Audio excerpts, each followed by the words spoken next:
Tesla, Peugeot, Ford, BMW, toutes ces marques fabriquent des voitures électriques. Elles sont concurrentes et pourtant toutes dépendent en grande partie d'une entreprise chinoise, CATL. CATL, c'est un géant qui fabrique des batteries. Elles équipent dans le monde plus d'une voiture électrique sur 3. Plus précisément, sa part de marché avoisine les 40%, enfin... No, not yet 40%, okay? To be correct, it's 37.5%, something like that. Less than 40. Lui, c'est Robin Zeng, le fondateur de CATL.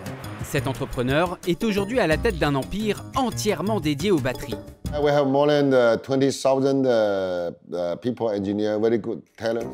Oui, 20 000 ingénieurs, car en près de 15 ans, CATL est devenu un géant mondial, mais un géant aujourd'hui sous haute surveillance. Les États-Unis soupçonnent l'entreprise de travailler avec l'armée chinoise sur fond de guerre commerciale avec la Chine. Le risque pour CATL, c'est à un moment donné que les barrières en Europe et aux États-Unis se ferment pour des raisons de géopolitique, de guerre commerciale. Voici l'histoire de CATL, le roi méconnu des voitures électriques. L'histoire de CATL, c'est avant tout celle de Robin Zeng, son fondateur. Sa fortune, plus de 40 milliards de dollars en 2025, il est l'une des 50 personnes les plus riches au monde. L'entrepreneur a grandi dans une province rurale du sud-est de la Chine, là où se trouve aujourd'hui le siège de CATL. Diplômé en génie maritime et en physique, il fonde dans les années 1990 une entreprise, ATL. Elle fabrique des batteries pour des marques de produits électroniques et dans les années 2000, ATL décroche un contrat en or, l'iPod. La société devient l'un des fournisseurs de batteries du lecteur de musique d'Apple. Et à l'époque, ça change tout. It doesn't matter how many songs you have with you if your battery's dead, right? So we have built in an extraordinary battery in the iPod. 10 hours of battery life, and that is 10 hours of continuous music. Avec l'iPod, ATL devient une référence, si bien qu'en 2005, Robin Zeng revend l'entreprise au groupe japonais TDK pour 100 millions de dollars. Ces batteries finissent par équiper une multitude de marques d'ordinateurs ou de smartphones. Mais à l'époque, le fondateur de l'entreprise pense déjà à la suite, car pour lui, l'avenir des batteries se joue ailleurs. Après le rachat, Robin Zeng reste chez ATL, il planche sur des batteries, mais cette fois-ci pour le secteur automobile. Ça tombe bien, dans les années 2010, la Chine veut favoriser l'essor des voitures électriques. Mais les autorités exigent que les batteries qui les font tourner soient fabriquées par des entreprises chinoises. Or, ATL est contrôlé par le groupe japonais TDK. Robin Zeng crée donc en 2011 une nouvelle entreprise, CATL. L'histoire fait que c'est aussi lié à une rencontre avec le PDG de BMW à l'époque. Fabrice Renard est un expert des batteries et des matériaux. Qui a invité CATL à se créer et qui est devenu le premier fournisseur à l'époque. Signé avec BMW, c'est l'assurance d'une grande marque pour se bâtir une réputation dans l'automobile. À cela s'ajoute un sacré coup de pouce de l'État chinois. CATL a bénéficié de la politique de soutien du gouvernement chinois, à la fois par des investissements, des supports à l'investissement, que ce soit dans les investissements industriels ou dans le développement des technologies. Marc Calochet est chercheur associé au Centre de recherche en gestion de l'École polytechnique. Mais aussi grâce à un programme qui avait été mis en place entre 2016 et 2018 et qui faisait qu'un véhicule électrique, pour avoir le droit d'obtenir une subvention, devait utiliser une batterie qui était dans un catalogue défini par le gouvernement chinois. Et dans ce catalogue, il n'y avait que des batteries fabriquées par des entreprises chinoises. Objectif, faire émerger en Chine des champions de niveau mondial. Ce qui a permis, lorsque cette disposition a été levée, de mettre CATL en très bonne position par rapport à ses concurrents, principalement coréens et japonais. Tout s'accélère. Dès 2020, CATL signe même avec Tesla. La marque américaine l'a choisi pour équiper en batterie ses voitures électriques produites en Chine. Et ce, pour une durée de 2 ans. CATL devient incontournable. Volkswagen, Mercedes, Honda, les grandes marques mondiales se ruent chez CATL, tout comme des startups chinoises. Résultat, le chiffre d'affaires de CATL s'envole, il dépasse les 50 milliards de dollars en 2024. Surtout, le modèle est rentable avec plus de 7 milliards de dollars de bénéfices en 2024.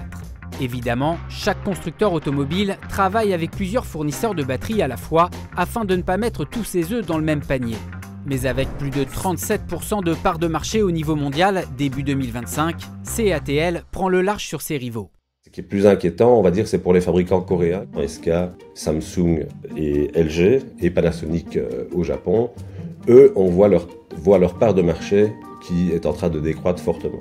Il y a quelques années, il y a 5 ans, ils représentaient 50 à 60% de part de marché. Aujourd'hui, au total, ils sont en dessous de 20%. Et la grosse différence, c'est aussi un choix technologique. Ce choix technologique, c'est celui du LFP. Les entreprises chinoises telles que CATL et BYD ont beaucoup misé sur cette chimie qui permet d'obtenir des coûts très bas en termes de dollars par kilowattheure, c'est-à-dire en termes d'argent par capacité de stockage d'énergie. Alors que les autres ont plutôt travaillé sur des chimies qui étaient à base de nickel, cobalt, manganèse. Et c'est probablement une des raisons du succès des entreprises chinoises. L'autre raison de la réussite de CATL, c'est sa parfaite maîtrise de la fabrication des cellules qui stockent et libèrent l'énergie. Ce processus est particulièrement complexe et pourtant, le taux de rebut, c'est-à-dire le taux de produits non conformes lors de la fabrication, serait très faible. Cette efficacité permet à CATL d'avoir des coûts compétitifs. Ce savoir-faire, la firme le déploie même hors des frontières chinoises. Dans l'Union européenne, les ventes de voitures neuves à moteur thermique seront interdites à partir de 2035. Les constructeurs automobiles doivent se convertir à l'électrique. CATL a donc ouvert sa première usine en Allemagne en 2023 pour près de 2 milliards d'euros d'investissement. 2 autres doivent sortir de terre, l'une en Hongrie pour 7 milliards d'euros, ce sera la plus grande du continent. L'autre dans le nord-est de l'Espagne pour 4 milliards d'euros en partenariat avec Stellantis, le groupe à la tête de Peugeot, Citroën ou encore Fiat. L'expansion de CATL semble inarrêtable, pourtant l'entreprise est peut-être aujourd'hui à un tournant. Le savoir-faire technologique de CATL en fait un acteur stratégique, à tel point qu'aux États-Unis, elle est dans le radar du département de la Défense. Début 2025, le Pentagone a classé CATL sur la liste des entreprises soupçonnées de travailler avec l'armée chinoise. Des accusations réfutées par CATL dans un communiqué. CATL n'a jamais été impliqué dans des activités ou des affaires liées au domaine militaire. Cette désignation par le ministère de la Défense est donc une erreur. La firme peut toujours exercer sur le sol américain, mais cela pourrait porter atteinte à sa réputation. Plus largement, l'évolution de la guerre commerciale entre la Chine et les États-Unis, mais aussi l'Europe, sera déterminante. Le risque pour CATL, c'est à un moment donné que les barrières en Europe et aux États-Unis, qui sont les 2 grands marchés après la Chine, se ferment pour des raisons de géopolitique, de guerre commerciale. Cette guerre commerciale est d'autant plus critique pour CATL que l'industrie chinoise des batteries est en surcapacité de production.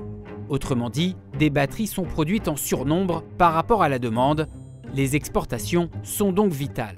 Enfin, les constructeurs chinois de voitures électriques se livrent une concurrence sans pitié. Résultat, certains acteurs, les plus faibles, pourraient disparaître dans les prochaines années, ce qui se traduirait par des pertes de contrats pour les fournisseurs de batteries. Dans le même temps, des évolutions technologiques pourraient rebattre les cartes.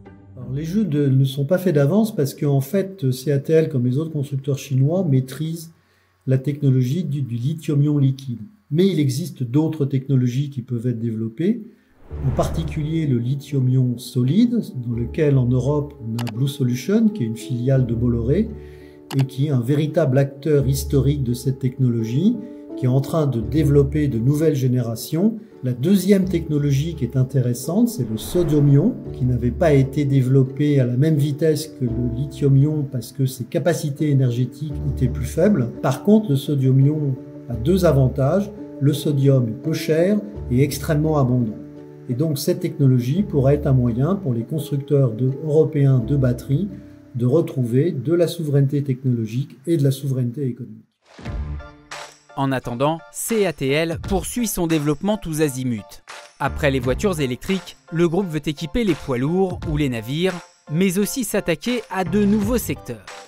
Parmi eux, le stockage d'énergie pour les énergies renouvelables qui se déploient à l'échelle mondiale. Certains y voient, à l'avenir, un marché porteur et volumineux pour les batteries. CATL est devenu un champion mondial grâce aux voitures électriques, mais son savoir-faire pourrait en faire demain un empire à l'horizon bien plus large.